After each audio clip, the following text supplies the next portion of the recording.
everybody, it's Nick Leighton. And I'm Leah Bonnema. And we had so many great questions from you all in the wilderness. Ow! That we have a bonus episode. So here we go. Our first question is, quote, recently, I put my home on the market as I found my dream home in another town. I had 2 open houses this weekend and was surprised to hear from my realtor that at least 7 groups of neighbors showed up. No one notified me that they were going to do this, and I'm a bit miffed. Everyone has my phone number and email address, and it feels like since they weren't anonymous strangers, a heads up would have been nice before entering my house and looking at all my stuff. Am I overreacting, or is this rude? I read this over a bunch of times because I feel like I don't quite understand the situation. Okay, so this is what I think is happening. I am selling my house, and I have a real estate agent who is now showing my house to people who may be interested.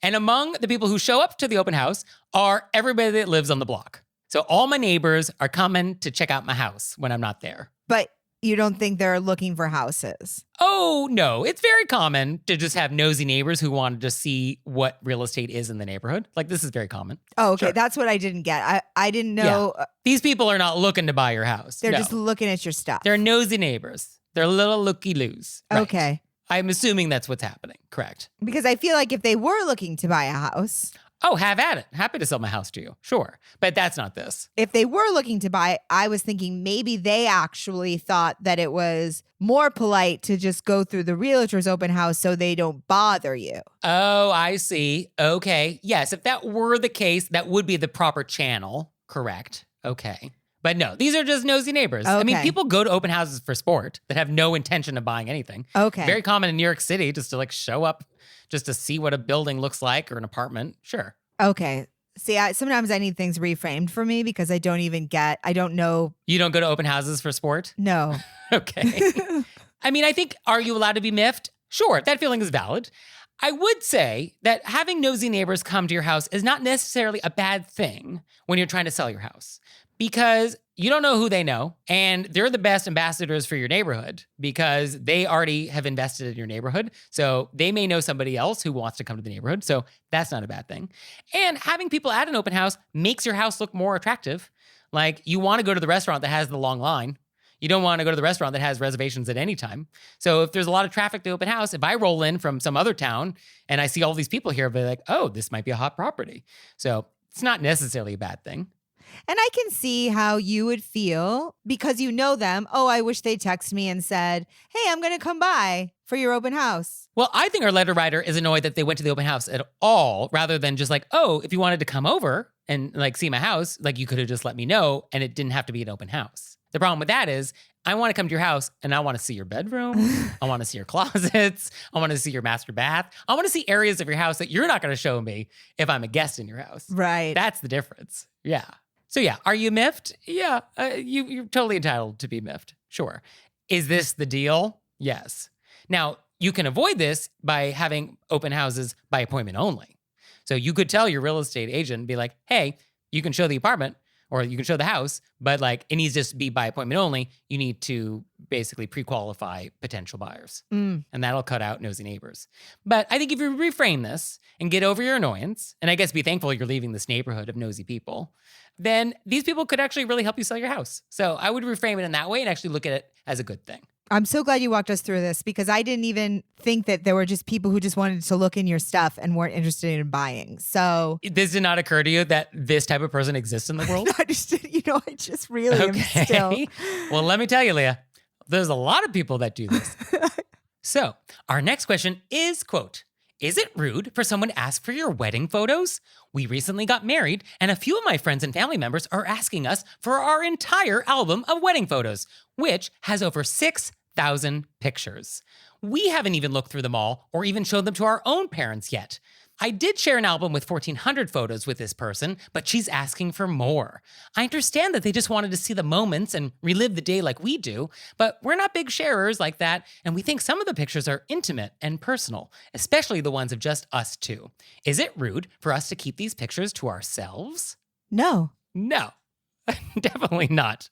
No, totally reasonable. Also, if you send somebody 1,400 pictures and they're like, no, we want all of them, I think you can very confidently say, oh, these are the ones we're sharing. Thank you so much for being interested. I mean, 6,000 also is a lot of photos. Like, that's a number that you might get at a wedding with 2 shooters and like that's all the photos.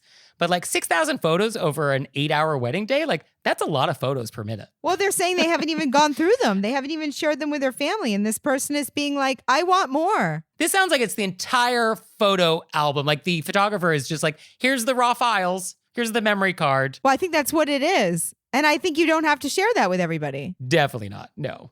I think what you could say is something along the lines of like, thank you so much. We haven't gone through them yet. Is there a shot you're looking for? We're happy to be on the lookout for it. Oh, perfect. I love that. And kind of leave it there. And maybe you never come across this shot. But I feel like 1,400, I think we covered the highlights, didn't we? I mean, what are we missing from this day? And for sure, it's your wedding, it's your photos. Keep certain ones feel private and intimate and you want to keep for yourselves, keep them for yourselves. Yeah, I think set a nice polite boundary. This is a great occasion for that.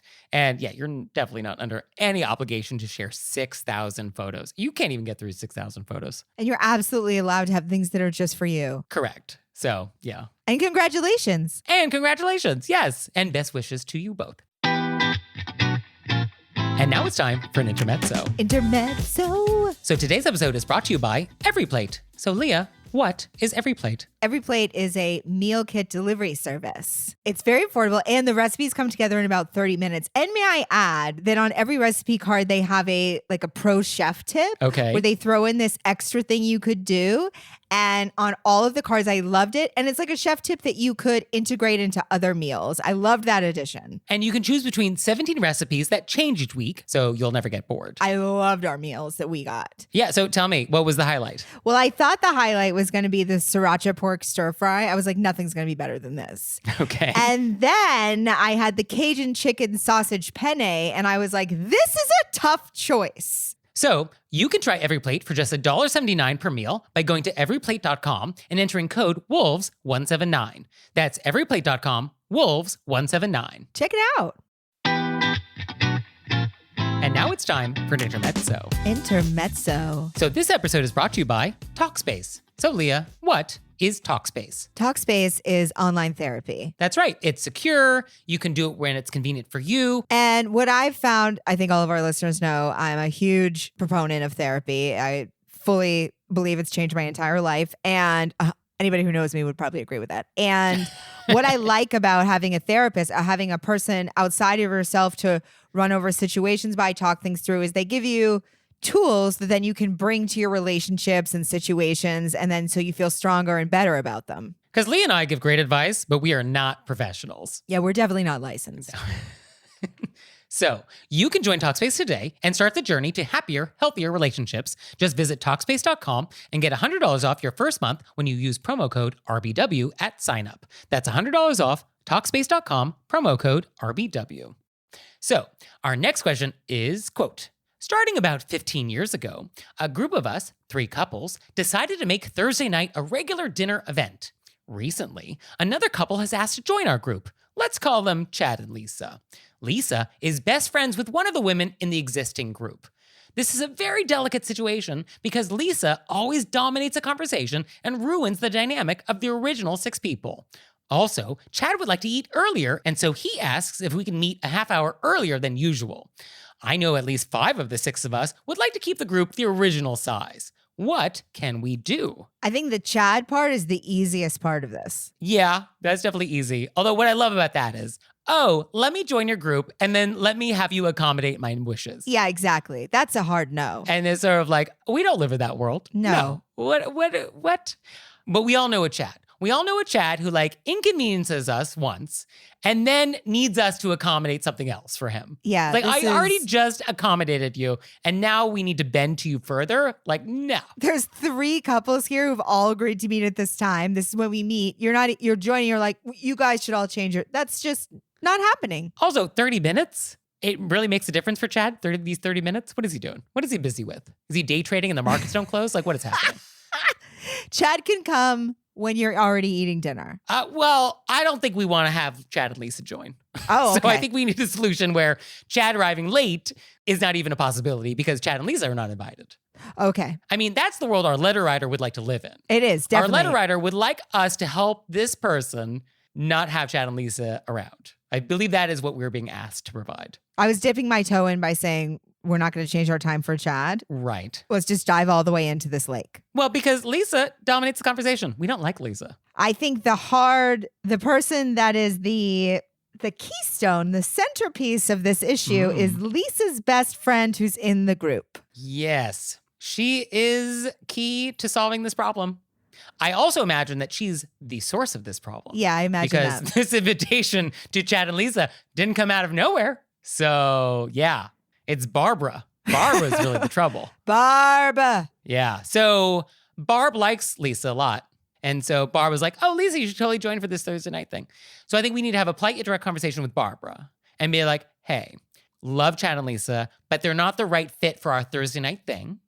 And so let's keep that as it is. But maybe there's this other thing we can do with Chad and Lisa at other times. So we're not closing the door on Chad and Lisa. Happy to go curling with them. Happy to go ziplining. But like Thursday night, that's just for the original 6. You know, I love it. It feels a little sweaty. Like I feel a little nervous about it. Well, let's role play it. Let's role play it. No, because I can feel like, oh, I would want to say that. I'm and then Barb. I'd be like, okay. Let's have the dialogue. I think it's the right thing to do. So practice. Okay. Hey, letter writer. I'm Barb, Hey, Barb. which you know because we're friends. And we go to dinner on Thursdays. Yes, I'm so looking forward to Thursday. I know. Isn't it great? Yeah. It is. Mm-hmm. So I was Can't thinking wait. about Lisa and Chad. Yeah. Don't you love them? I feel like they're so lovely, but I feel like Right? it's not exactly a perfect fit with the 6 of us. Oh. So why don't we keep it Thursdays, just the 6, how we've been doing it, and then we do a different thing Oh. another time with Lisa and Chad. Okay. Mix it up a little. Do something. We could go to the movies or do a sushi night downtown. Okay. Because I kind of just like the 6 of us. You know, I think it's very smooth. We all know each other. It's at the same time. Okay. I hear what you're saying. Thank you for having a polite yet direct conversation with me. Oh, you know how much your friendship means? I do. Thank you. Thank you. So that's exactly how this conversation is going to go. Also, Barb knows that probably Lisa's a little dominating in the conversation. Yeah, it's quite possible that Lisa sort of pushed Barb into being like, I can come. Right. Yeah. I mean, this can't come out of left field for Barb. Barb knows on some level. So I think if you do phrase it in this way, then yeah. And please keep us posted because Please keep us posted. this is the kind of situation where that's exactly what I think is the right thing to say. And it's perfect. And I think you have every right. There's this part of me that always feels like, oh, we have to have them. We have to, always be, but it's like, it's uncomfortable and you've really enjoyed this thing and you want to keep it this way. So you have every right to say that in a polite, direct way. And I can't wait to hear about it. polite yet direct. That's the way to go here. I also know that feeling of just feeling so trapped because you feel like you have to invite everybody and you're like, now Thursdays are ruined forever and we're stuck with it. Yes. If this does not get solved, then that is the end of this Thursday night thing. And it will never be the same. And it'll really probably just peter out and be like, everybody will eventually just be busy that night. And it just won't continue. So I think do what Nick said. I mean, if only everybody would. So our next question is, quote, I'm a captain of a team at work organized to walk in a charity walk-a-thon. And as such, I'm responsible for recruiting other members and donations. A close friend of mine has lost a family member to the health issue the walk-a-thon is raising money for. And I know she's walked in the event before, sometimes on her own and sometimes with her family. I know her family's not participating this year, so I asked her if she would like to join my team and walk with me at the event. She said she would, but that she's not paying. It turns out she's been walking in the event for years as basically a freeloader. She's not made any financial contribution to the cause, and she only shows up in the crowd in memory of her family member. She's bragging to everyone who will listen that she goes to the event every year to support her loved one, taking and posting picture after picture of herself at the event. But she's not actually supporting the cause to end the disease. Now I'm embarrassed for her to attend with me because my team will absolutely know she has not contributed anything. I could lie, but that adds to the dishonesty, and frankly, I don't want to give her even that false credit. How am I to discourage her without causing a giant rift in our friendship? I think there are definitely charities that you can support where you just show up, you talk about it, you post about it, you raise awareness. Right. Your presence there, you're honoring people in your family. Right. And it's not about the money. But I think the issue here is that our letter writer is the captain of this team who's there to raise money. Right. So this is about like, oh, we're actually fundraising. There is a transaction here. Yes. Okay. So yes, I think we do want to just acknowledge that there's a lot of ways to support charities and be at walk-a-thons that don't necessarily involve raising money. Yeah. But yeah, I think this is not that. And it's also different because our letter writer is the captain of the team. Right. So he or she is then asking everybody else in the group to do this thing. Right. Our letter writer, their whole thing is about actually raising money. Like that's the whole thing about being captain, I think, for our letter writer. So then I see why they're in a place where whatever they do, they feel bad. Because they assumed by joining the team, you would do the normal things, which is you either donate yourself or you like get people to pledge. Yeah. You know, like, oh, give me money per mile I walk, or like however it is. And I guess what's curious is that this person does not even sound interested in having other people give money. Yeah. So it's like, I only want to do this and I want to have no financial contribution whatsoever. And it's like, okay. But like, do you not know anybody on Facebook? You know, we all see those Facebook fundraisers. It's like, you have nobody who can give you some money for this walk-a-thon? Like there's nobody? You don't even want to do that? And then I feel like it's more complicated because we've already asked her. Right. And she's already told us. Well, I think we asked her not knowing that she doesn't pay. No, we didn't know. walk. And then when she told us, obviously, we were probably not ready for that. Right. Because you're like, what do you mean? Yeah, that's exactly what I can imagine you're thinking. What? What? Right. I feel like that would take me a few days to process. And then a few days later, I'd be like, oh, okay. Right. We could say, because I think our letter writer also feels like he or she is responsible for their work team. And she's asking all these other people to raise money. So then she has this other person who's not raising money. So she or he feels like they're being unfair in some way. Right. Like, oh, I've asked all of my colleagues to chip in. And then there's this extra person who's my friend who's allowed to do all the fun things that we're going to do,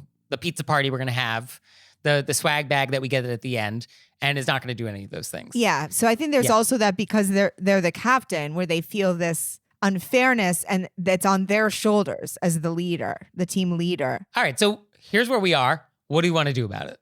Our choices are to have a polite interrupt conversation with our friend about like, oh, this is a little uncomfortable.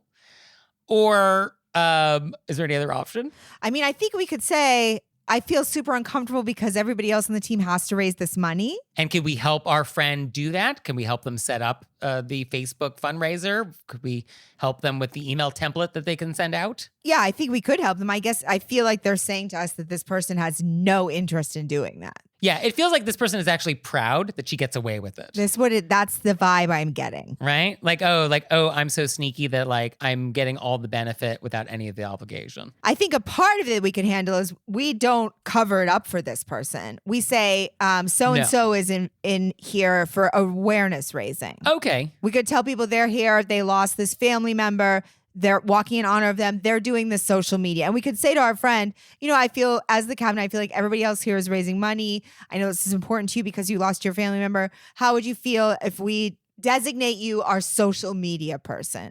Okay. So have them contribute in some way other than just showing up. That's not monetary. And then you're not acting as if they're doing that, because I feel like you don't want to have to act like they are a contributing member like everybody else. Right. So now they're the social media person. They're awareness raising. They're posting about it. Okay. Yeah, I guess that's a way out of it. And definitely not lying. We're not going to lie for her or lie to anybody else. No. And I guess for next year, now we know. Don't ask. So maybe we don't need this person on our team again. The only other way to do it is to directly say to them, hey, I didn't realize you weren't into raising money. I'm doing this for work. Everybody here is raising money. It sort of puts me in this awkward position. Yeah, I think that actually is also a fair way to go. And I think that's totally fair. Right, because I think there is an obligation to the other people on the team. Yes. In terms of etiquette. Like we actually also have etiquette obligations to everybody else. Yes. And I think everybody needs to be treated with the same amount of respect and mindfulness. Yes. And so I think with that in mind, then I think the polite conversation with a friend, yeah, and the more I think about it, I think that may be a better path, even if it's a little uncomfortable. But I think you could also just be like, oh, this is a work thing for me. And so it's a work thing. So sorry. Yeah. But it's definitely, I see why it's very uncomfortable. Oh, sure. Polite and direct. Yeah, that's the way to go. So off it is. So our next thing is, quote, I'm not sure if this was rude or I'm just mortified. I recently met with my city council representative about a resolution to protect our local pollinators. He began rummaging in his bag and proceeded to slap a tube of lotion on the table. Without thinking, I took it and I used some lotion on my dry hands. The city councilman seemed nonplussed, but then I quickly realized that he wasn't offering me the lotion. He was pointing out that the product was made with beeswax and honey from the pollinators. I hope I didn't commit an etiquette crime, but I still feel embarrassed for assuming. I'm just going to go think about this moment for the rest of my life. I love this person so much because I can see this scene. I see this scene. I was like, Yes. Are we the same person? I for sure have done something akin to this and then been like, oh, and then I'm just going to think about this moment for the rest of my life. Like I'll wake up at 2 a.m. and be like, I can't believe I did that. Yeah. Yeah. I mean, I could see this happening and I could definitely see you doing it. And you're there trying to protect the pollinators, you know? Yeah. What is there to say? I mean, is this an etiquette crime? I mean, is it rude to use other people's lotion without asking? Yeah, I guess it is. Okay. I guess I don't think there was any major damage done. There was no malintent. Right. Oh, definitely no malintent here. Correct. Wasn't premeditated. Yeah. I mean, hopefully what we didn't hear in the story was there an apology? I'm going to assume after the mortification phase, we did get to the apology phase. I mean, I would be like, oh, you didn't mean, I can't believe I'm so sorry. Yeah. I mean, this is also sort of wonderful on some level. I really do love this. Yeah. There's just something we all do things like this. And it's It happens. This totally happens. It just happens. And then you're just walking through your day and then you remember it. And then you sort of like a blush comes over your whole person and you're like, why? Because there's definitely those things that happen in life where we kind of just do them automatically. Yes. Out of habit. Yes. And I definitely think that this was not even conscious, that you just saw lotion being presented and you had dry hands and you're like, oh, lotion, hands, I'm going to have a squeeze. Yeah. And that's just like what happened. And there was no thought. And probably it only occurred to you that you had lotion on your hands after you realize like, oh, that's not my lotion. They were just showing me the lotion. Where did that lotion come from? Oh, and now we're talking about the beeswax in it. Oh, because I'm here to talk about pollinators. Like, I imagine we just sort of like work backwards from like, why is there lotion on my hands? So yeah, I mean, this is wonderful. I think you are absolved of any guilt. We will give you a pass. But yeah, I don't think this is going to happen again. And next time I do something like this, which I do things like this. I mean, the day is young. What time is it in Los Angeles? Yeah, exactly. I'm going to think of you and I'm going to think pollinators. There's a whole group of us out there. Yeah. Accidentally using other people's lotion without asking. Other people's lotion. Of our elected officials. Yeah, I mean, that's what's they're happening. elected officials. You know, they should have lotion for everybody. Actually, technically, that's your lotion. That's taxpayer paid lotion. So actually, have at it. That's a great way to think about it. Yeah, exactly. So, do you have any questions for us or great repents? We'd love to hear it. Please send it to us at our website, wereraisedbywolves.com. Or you can leave us a voicemail or send us a text message, 267-CALL-RBW. And we'll see you next time. Bye. Bye.